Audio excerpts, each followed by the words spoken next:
अभी मनाया तो इतने माला कर लिया, 2 दिन मन नहीं हुआ नहीं, फिर ये भक्ति रस भक्ति जल टिकेगा नहीं। आसपास परिपक्व मेड़ चाहिए। यदि कोई ऐसा सेवन करे तो फिर वो आत्मानंद का अनुभव अर्थात भगवदानंद का अनुभव नहीं कर सकता। इसलिए सावधान, अपनी भक्ति को पवित्र रखो। आप सावधान होकर के अपनी दिनचर्या में कोई भी ऐसी खान पान की सामग्री ना हो जो प्रभु से रहित हो। जो भी वस्तु हम प्रयोग करें, चाहे वस्त्र हो, चाहे जल हो या भोजन हो, वो हम प्रियालाल को अर्पित करके ही फिर आपके हृदय में संतोष प्रकट हो जाएगा।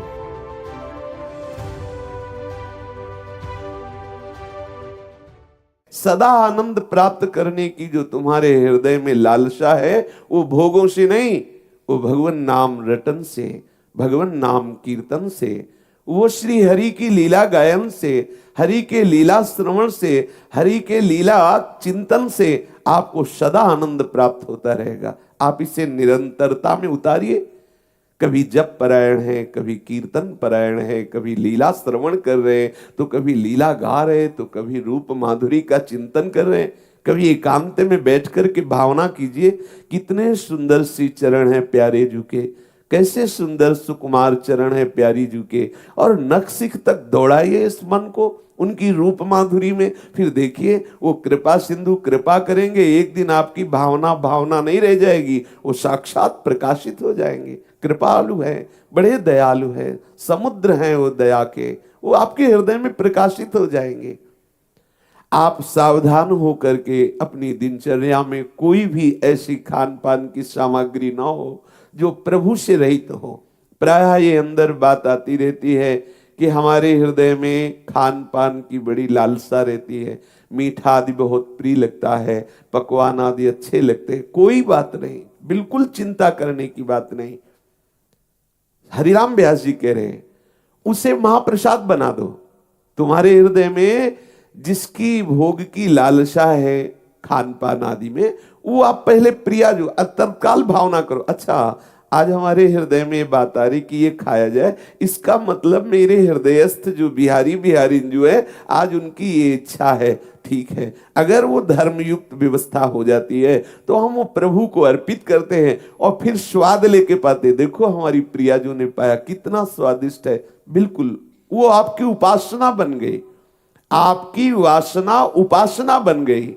सीधे यदि विषय सेवन करेंगे तो वासना होगी जो उपासना को बाधित कर देगी, और वासना को उपासना में बदल दिया तो आपका भक्ति का रंग और बढ़ेगा। इसलिए कह रहे महाप्रसाद ही पावत, सदैव पान करना है भगवत संबंध से युक्त जल भोजन आदि। कभी कुछ अमनिया ना पाए, वो आप देखिएगा इसका बहुत बड़ा लाभ है। ये बहुत जल्दी हृदय में प्रेम रंग प्रकट करता है। ये नियम ले लीजिए, कोई भी पदार्थ हम बिना प्रभु को अर्पित किए हुए नहीं पाएंगे। ये अपना दासत्व पुष्ट होता है, अपनी प्रियता पुष्ट होती इस बात से। करके देखिएगा। ये थोड़ा सा मन को सावधान रखिए, जब जहां जो पाया सो खाया, ऐसा नहीं होना चाहिए। प्रिया प्रीतम को पवाया गया है कि नहीं, ये बात आनी, और ये बात आई और फिर आप पालेंगे तो वो पदार्थ आपको कभी भी परमार्थ से भ्रष्ट करने वाली वृत्ति नहीं पैदा करेगा। हरिराम व्यास जी कह रहे गावत महाप्रसाद ही पावत सुख संतोष आनंद। आहा, ऐसा संतोष प्रकट होता है कि कोई कामना ही न प्रकट हो पावे। जथा लाभ संतोष, ये संतोष एक महा ऐसा धन है जो समस्त कामनाओं को मिटा देता है। बिन संतोष न काम न शाही, अछत काम सुख सपने उनाही। जब तक संतोष रूपी धन प्रकट नहीं होता तब तक कामनाएं बढ़ती रहती है। जब तक कामना है तब तक कहां शांति, कहां सुख, कहां आनंद। अछत काम सुख सपने होना ही। स्वप्न में भी सुख किसे कहते हैं ये सकामी लोग जानते ही नहीं, ये कामना में भटकने वाले जानते ही नहीं, ये दुख को ही सुख मानकर गले लगाए हुए हैं। सच्चा सुख है संतोष धारण करके समस्त कामनाओं की निवृत्ति होने पर जो मिलता है वो है आनंद, वो है भगवदा आनंद, वो है महासुख, जहां दुख का एक किंचन मात्र लेस भी नहीं है। गावत, गावत में आ गया, नाम रटन, नाम कीर्तन, लीला गायन, लीला श्रवण, लीला चिंतन। और पावत, जो भी वस्तु हम प्रयोग करें, चाहे वस्त्र हो, चाहे जल हो या भोजन हो, वो हम प्रियालाल को अर्पित करके ही फिर आपके हृदय में संतोष प्रकट हो जाएगा, साधुता आ जाएगी। ये साधुता का लक्षण, जथा लाभ संतोष सदा, काहू सो कछु न चाहोंगो।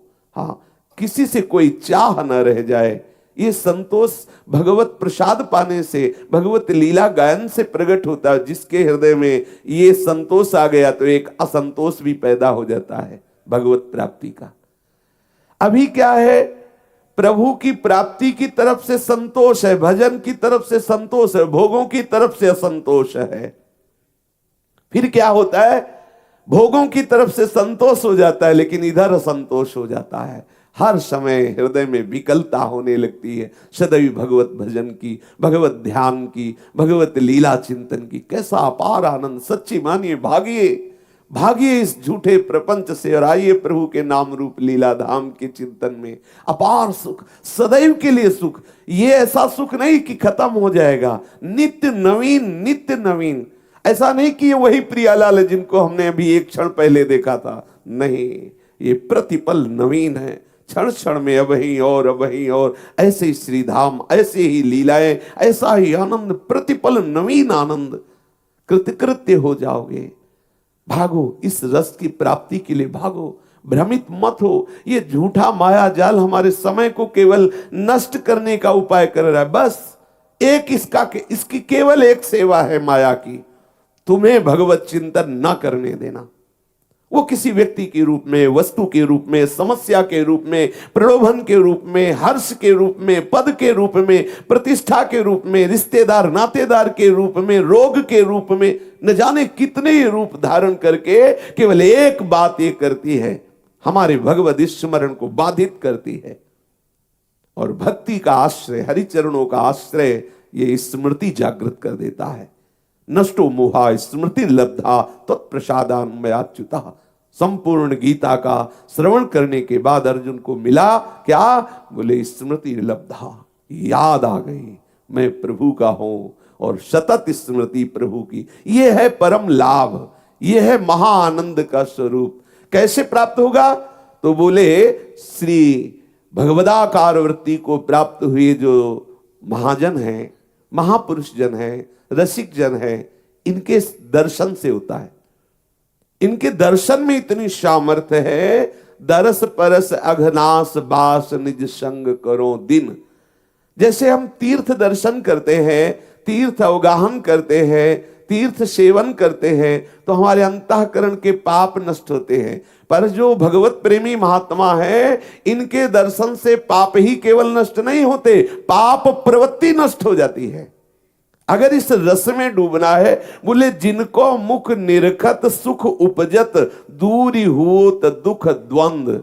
जितने भी दुख है, जितने भी द्वंद है, ये इनके दर्शन मात्र से नष्ट होने लगते। जैसे सूर्य का प्रकाश होते ही कोने कोने से अंधकार नष्ट हो जाता है, ऐसे हमारे हृदय के कोने कोने से पाप प्रवृत्तियां निकल निकल करके नष्ट हो जाती हैं जब हमें भगवत प्रेमी महात्माओं का दर्शन मिलता है। उनके श्रीमुख के दर्शन मात्र से हमें दुद्दू पर विजय प्राप्त करने की, इस झूठे संसार की आसक्ति में जो फंसे हुए हैं उससे छूटने की सहज सामर्थ्य आने लगती है।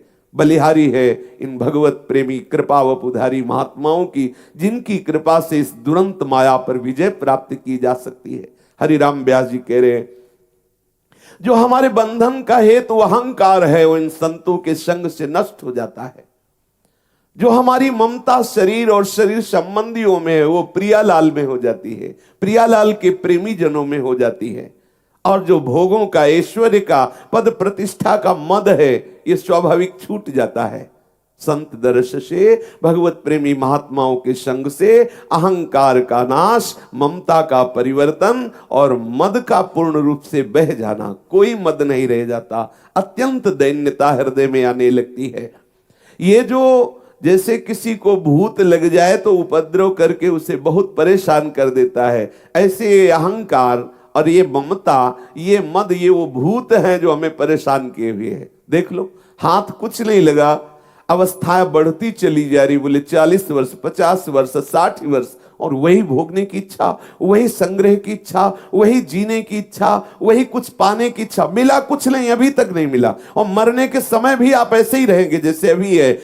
दोस्तों, इस वीडियो में पूज्य प्रेमानंद महाराज जी ने इस बारे में बताया है कि यदि आप इस दिनचर्या को फॉलो करते हैं अपने जीवन में, तो आपके लिए भगवत प्राप्ति और आसान और बाकी नॉर्मल लोगों से जल्दी होने के चांसेस और भी ज़्यादा बढ़ जाएंगे। दोस्तों, भगवत प्राप्ति के लिए सबसे इम्पॉर्टेंट चीज़ जो है वो है नाम जप और आपका एक शुद्ध दिनचर्या। अगर आपको दोस्तों ये वीडियो पसंद आए तो वीडियो को लाइक करिएगा, शेयर करिएगा, कमेंट करिएगा। कमेंट के माध्यम से अपने विचारों को प्रकट करिए, ताकि आपके विचारों से अगर लोगों को सही लगते हैं तो लोग प्रेरित हो पाए और अपने जीवन में उतार के अपने जीवन को बेहतर बना पाएँ, और यदि सही नहीं लगे तो आपको बता पाएँ और आपके जीवन को बेहतर कर पाएँ। दोस्तों, आप चाहें तो चैनल को सब्सक्राइब कर बेल आइकन यानी कि नोटिफिकेशन का बटन भी ऑन कर सकते हैं, जिससे जो भी सत्संग अपलोड होगा उसका सबसे पहला नोटिफिकेशन आप तक आएगा और आप अपने जीवन में और भी बेहतर प्रेमानंद महाराज जी के विचारों को जानकर अपने जीवन को मंगलमय, बेहतर, धन से समृद्ध और आपके जीवन के बाकी दुखों का भी नाश करने में सक्षम हो पाएंगे, और साथ ही साथ नाम जप के लिए और भी ज़्यादा मोटिवेशन आपको प्राप्त हो पाएगी। चलिए दोस्तों, तो अब चलते हैं। अब आपसे ऐसे ही एक दिलचस्प सत्संग में आगे मुलाकात होगी। तब तक के लिए नाम जप करिएगा और अपने विचारों को और शुद्ध करिएगा। साथ ही साथ इस चैनल पर जो बाकी सत्संग अपलोडेड है उन सत्संगों को भी सुनकर अपने जीवन में अच्छे विचारों को जगह दीजिएगा। राधे राधे दोस्तों।